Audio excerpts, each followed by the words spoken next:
Take a look at your screen. Here is video shot only moments ago by our very own cameras. Now, you see these agitators were arrested only moments ago.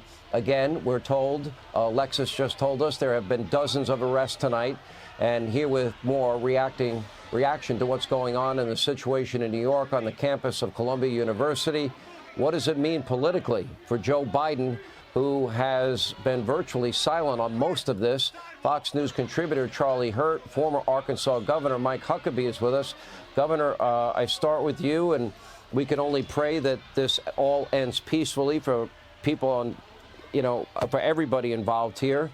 The officers certainly had a very difficult job ahead of them as this began tonight. So far, it looks like the arrests have gone as planned. We can hope that happens. However, we do have other problems that exist here. How this was able to build into this movement.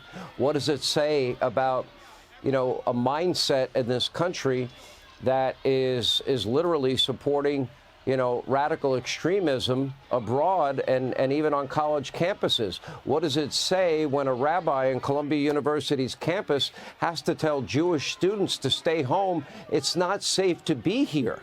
And it's not just Columbia, it's Harvard, it's Yale, it's USC, it's Berkeley, it's UT, it's all over the country. Your reaction, Governor? It looks like the police are doing their job, but here's the problem. They'll do their job, but Alvin Bragg won't do his. He's so busy going after Donald Trump that he'll have these kids out in time for hot donuts and a warm cup of milk before midnight. And that's pretty tragic, because unless there's some serious consequences, unless they're criminally prosecuted, unless they get treated like the January 6th defendants, they get to spend months and months in jail before they even get a trial date, unless those kind of things happen, unless they get expelled, unless their parents are made to pay for the damages. I love what Alan Dershowitz said, let's sue them.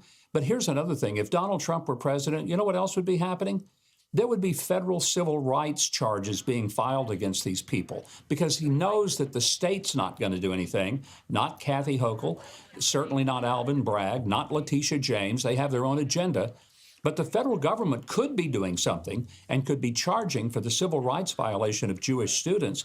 And every parent of Columbia who's paying $90,000 a year to send their little darling to this school full of little snots, they need to get their kids home. Need to get them home, and then they need to sue the school, get their money back, and file a class action suit on behalf of all parents and alumni for the disgraceful way that Columbia University has just dripped right down into the toilet bowl.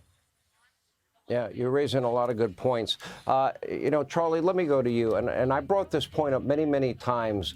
We watched in the Summer of Love in 2020, we had 574 official riots around this country. We had dozens of dead Americans. We had cops that were pelted with bricks, rocks, bottles, Molotov cocktails, thousands of injured police officers, billions of dollars in property damage. But we had fixation on one insurrection, one riot, and that was January 6th. They had all the videotape evidence available to go after the people that were responsible for the rioting in the summer of 2020. It shows a clear double standard. When this all began at Columbia and some students were arrested, they were immediately released, and immediately their records were expunged. So it seems Liz Cheney's been awfully quiet about, quote, insurrection, unless it involves Donald Trump. And it's kind of sad, because I would argue that any riot, any time, any place is wrong. And now we learn that they withheld evidence. Now we learn that they ignored 5 people that would have testified that Donald Trump called up the National Guard. They never interviewed the Capitol Police Chief who requested the National Guard. A lot of questions that they never went into now is becoming revealed. But 574 riots, we were told they were mostly peaceful. Well, are they going to claim that this is peaceful tonight, too?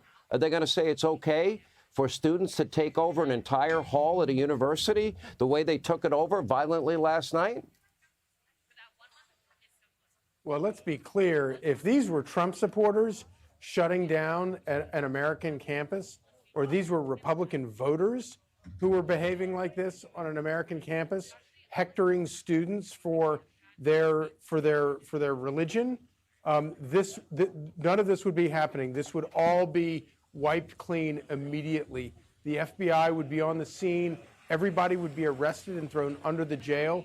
It would be a whole different scene. But of course, I think probably the most important thing that we will remember from history when we look back at this time is the degree to which Democrats, from Joe Biden all the way down to rogue local prosecutors, have taken the Justice Department and taken the system of justice and used it as a political weapon to go after all of their political enemies. And in this case, of course, Democrats are they made a deal with the devil. They're desperate to get these urchins here, these loudmouths, these punks. They're desperate to get them to vote for them.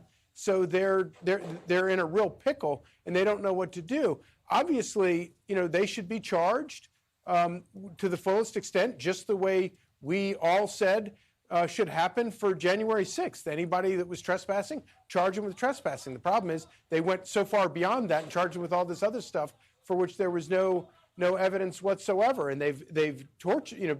What they've put these people through is just astonishing. But the other thing I'd like to say is that the Columbia University has a massive endowment. It's tax-free. They created the situation. They allowed this to happen. I can only imagine what this operation is costing the taxpayers of New York City. I hope that Columbia University will be forced to pay NYPD for every dime of overtime, of personnel, everything, every cost that they're having to spend for this should come right out of Columbia's endowment. That's such a good point. And how many taxpayer dollars? I think you can, it's a fair time to ask the question.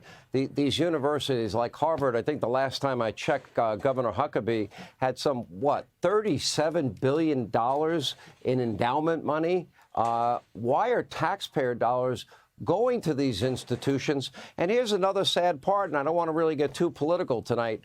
I'm really hoping for a peaceful end to what has been a very difficult night for the NYPD, having to clear this hall out.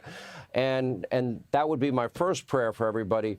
But the idea that taxpayers are footing the bill for these institutions of higher learning and the American taxpayers footing that bill, and then you can add to that, student loan forgiveness.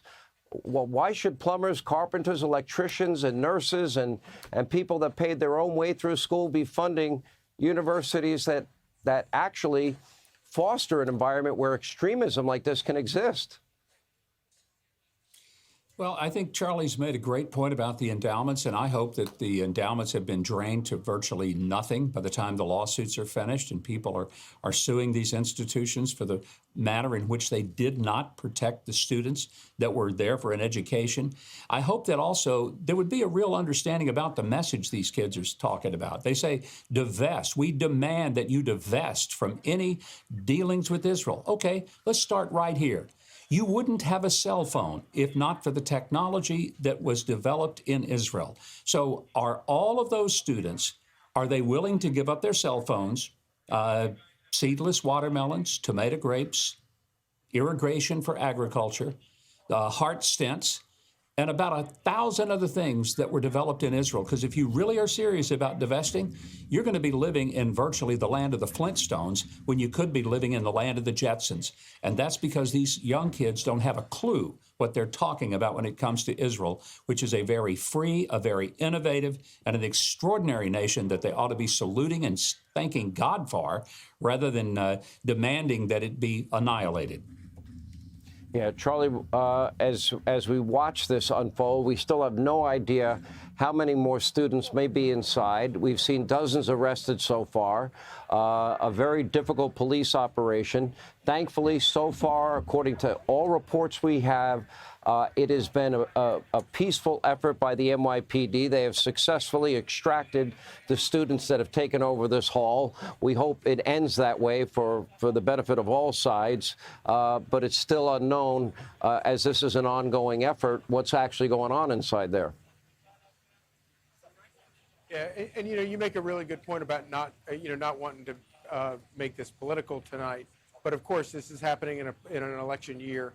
The blame for this lies at the feet of not just politicians currently, but going back years, empowering these universities to do what they do and to miseducate a generation of students into the craziness that you get from these idiot on the street interviews with these morons.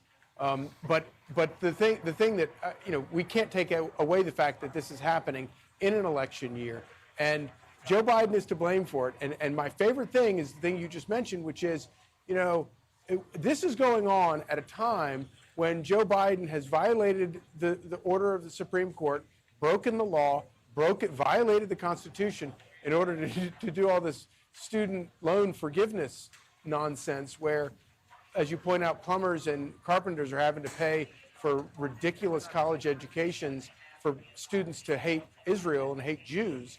Well, that's a great election year. That's a bumper sticker. You're paying for this. And all of these scenes that we're seeing on TV tonight, we've been seeing last couple of weeks, and it's not going away. We're going to be seeing it for months. Donald Trump can just say again and again, thanks to Joe Biden, you're paying for every bit of this. Yeah. All right. We appreciate both of you. Thank you, Charlie Hurt and Governor Mike Huckabee. Thank you.